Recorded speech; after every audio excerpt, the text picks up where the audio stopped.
38-year-old Crystal Turner and 24-year-old Kylen Schulte married on April 20th, 2021, and were known as a very loving couple. They were married in Arkansas, where Crystal is from, and both shared a love for the outdoors. Kylen is described by loved ones as kind and sweet with a cheery vibe. They lived in their van, moving from campsite to campsite, but primarily stayed in the area of Moab, Utah with their pet rabbit. On August 13th, 2021, 4 months after the couple married, they were camping in the South Mesa area of the LaSalle Loop in Moab and had spent the evening at Woody's Tavern on Main Street. While there, they told friends that a creepy man had been lurking close to their campsite and harassing them. Crystal had also sent a text to friends with a warning that if something happened to them, that they were murdered by him. Hoping to steer clear of the man, they said they would likely move their campsite. Coworkers in Moab had reported the newlyweds missing 2 days later on August 15th, when both women failed to show up for their 5:30 a.m. shifts. On August 18th, 2021, their friend, Sandy Hunter, began searching for the pair around Utah's LaSalle Mountains at the request of Kylen's father, who was living in Montana. As she was getting ready to turn on Warner Lake turnoff, a voice in her head yelled for her to go straight. As she was driving over a cattle guard, she noticed a glimmer of light to the left and came upon what she thought were campers and intended to ask them if they'd seen Crystal and Kylen. She quickly realized that the couple's silver Kia was right there, and it was their campsite that she came upon. While talking on the phone to Kylen's father, she came upon Kylen's body in an irrigation ditch. She became scared for her own safety and retreated to call police without continuing to search for Crystal. She didn't have it in her heart to tell Kylen's father on the phone that she knew the one she had found was his daughter, Kylen. When police arrived, both women were found mercilessly shot to death. 2 days before they were reported missing, Brian Laundrie and Gabby Petito were stopped by officers of the Moab City Police Department.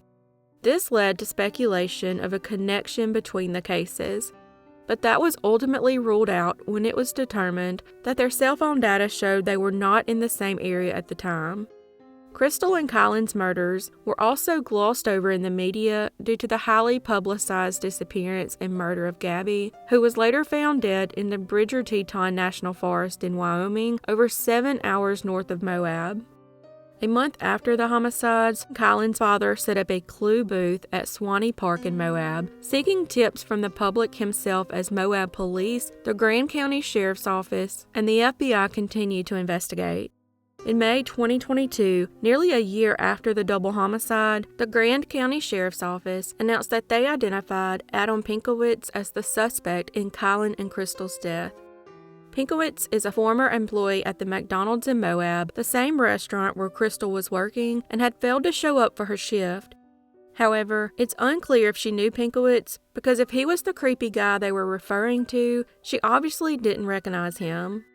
The clip I'm about to show you is of an interview with a coworker of Crystal's who said she believes that Pinkowitz knew who Crystal was, but that she didn't believe Crystal knew who he was. My concern was about a guy by the name of Adam Pincus.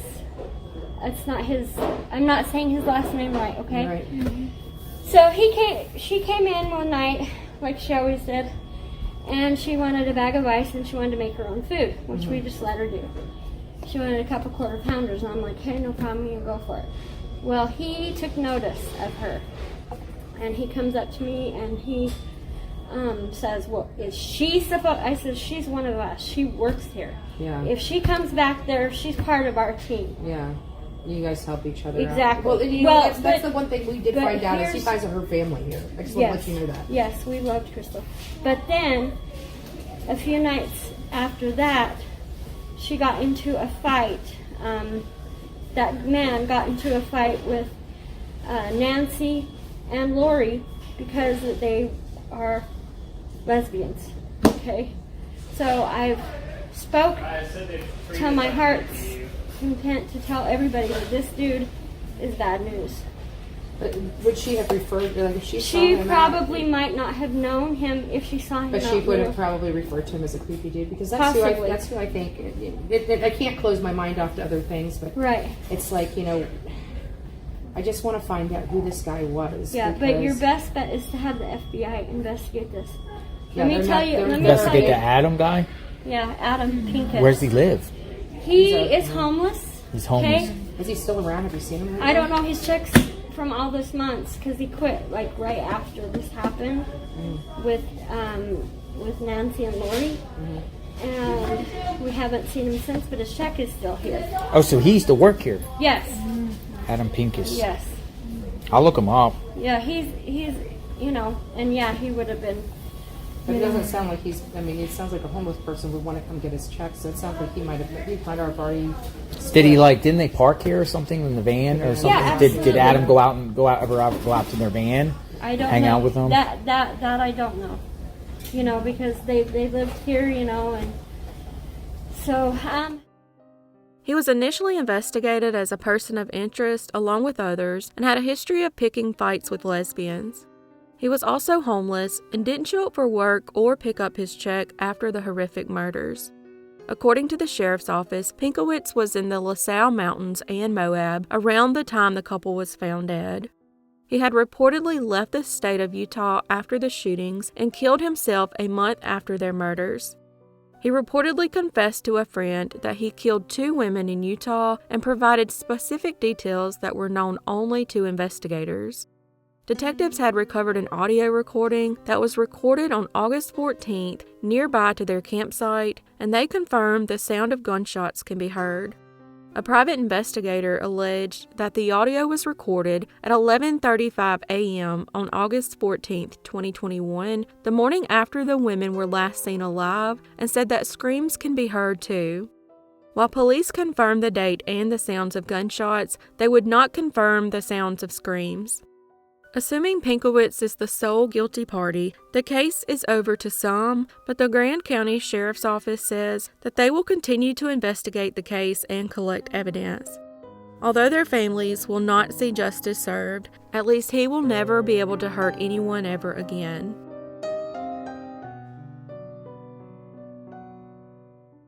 Tristyn Bailey was born January 18, 2008, and was described as a sweet girl with a beautiful smile that loved cheerleading. She was one of 5 children and lived with her family, known as the Bailey 7, in Jacksonville, Florida. At the age of 13, she was a 7th grader at Patriot Oaks Academy and a cheerleader captain and cheered for 3 different cheerleading squads. Her favorite color was aqua, and she was known for having a very contagious laugh. On May 8, 2021, her family returned home after 11 p.m. following an evening of celebration, and Tristyn was last seen going to bed at midnight. In the early morning hours of May 9, 2021, she would make the tragic decision as a young 13-year-old to sneak out of her home after midnight. She had not originally planned this and only decided to sneak out after a boy named Dolphus Absher III, who went by Trey, convinced her to. However, she wasn't his first choice. When he was unsuccessful with the first girl, he then turned his attention to Tristyn, begging her to sneak out and meet up with him. Tristyn agreed and went to Trey's home, where Trey's father was asleep and where her classmate, 14-year-old Aiden Fucci, was also present. She and Fucci attended the same school and grew up in the same neighborhood. 30 minutes later, around 1 a.m., Tristyn went walking with 14-year-old Fucci, and the teens were seen on grainy video surveillance walking east on the sidewalk of Saddlestone Drive. Later, the footage showed only one person running back holding their shoes and going west, which was ultimately determined to be Fucci running towards his home. The next morning, her sister attempted to wake her for a Mother's Day breakfast that they had planned with their mother, but she was nowhere to be found, prompting them to immediately report her missing. Her parents saw that she was missing from her room, the location on her phone was turned off, and all calls were going straight to voicemail. Her loved ones and authorities began an immediate search for her. Sadly, later that day, a runner searching the area stumbled upon Tristyn's lifeless body about 6 p.m. that night in a wooded area east of a cul-de-sac on Saddlestone Drive. She was found directly where she and Fucci were seen on video walking. She had suffered 114 wounds during the horrific attack, many of them defensive wounds. Fucci, the boy who was last seen with her, lived with his mother only 0.3 miles from where Tristyn's body was found.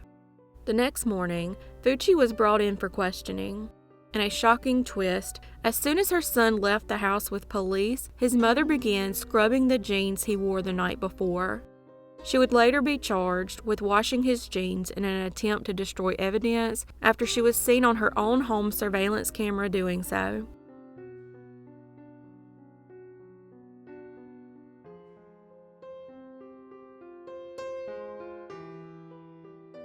While in the back of the patrol car, Fucci snapped a selfie while holding up a peace sign and posted it on Snapchat with the words, "Hey guys, has anybody seen Tristyn lately?" Having fun in a cop car. Yep. Tristyn. What's up, guys? When police questioned him, he denied having anything to do with the murder of Tristyn and said that once the pair walked toward North Durbin Parkway, that Tristyn turned onto Cloisterbain Drive to go to her own home, and he kept walking along North Durbin Parkway. He said he arrived home between 3 and 3:30 a.m. over 2 hours later instead of what should have taken less than 30 minutes. This is when Fucci began changing his story. He then claimed that Tristyn had actually continued walking with him along North Durbin Parkway, and the two got into an altercation in the 600 block of North Durbin Parkway, just north of Leith Hall Drive. He said she suddenly grabbed his crotch, and when she did, he pushed her to the ground and she hit her head. He said he was dizzy from the marijuana he had smoked earlier at the home of Trey and couldn't be sure if she ever got off the ground. He said he then walked around alone for a while looking at the stars. At this point, Fucci lawyered up when police read him his rights. He then told another separate version of the story to one of the detectives. He was brought into a room with his parents, Jason and Crystal, and they told him to remain silent until his attorney arrived and that the room was being recorded.